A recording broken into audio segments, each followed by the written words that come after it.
Nak jelaskan tentang adab lah. Yes, okey, memang kena belajar banyak pada alfa, kena belajar budak akan datang. Lepas tu kena beta kemudian kena memang kena faham personality budak alfa. Personality. Jangan kata dia sama dengan Z. Dia takkan sama dengan X, dia takkan sama X, dia takkan sama dengan baby boomers. Jadi betul lah dia cakap itu zaman mak. Zaman saya lain. Tapi kita jangan sentap. Kita jangan sentap. Tapi kita pandai macam mana nak jelaskan tentang adab lah. Yes, okey. adab. Jadi senampak ni itu kata kalau kita buat training pun ni kena pandai. Ni kena faham personality audience kita melalui ini. Sebab itu saya sebelum tu saya akan tanya dulu siapa generasi. Sebab tu saya dah masuk modul sekarang ni. Untuk baru saya sebelum mulakan tu saya akan tanya generasi mana.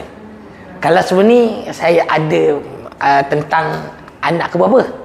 Anak pertama, kedua, ketiga kan, keempat. Yang tu saya guna sebelum ni. Sekarang ni sebab meta personality dah. Itu bergabungkan dua.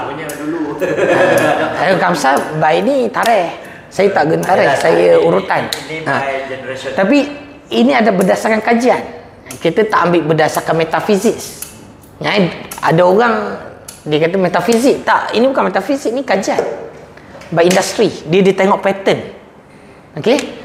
Jadi sekarang ni memang saya beritahu baby boomers sudah meninggalkan industri. Hampir industri dah berada di dah ramai. Jadi bila macam ni, sebab baby boomers ni dia banyak tak boleh masuk dengan Z.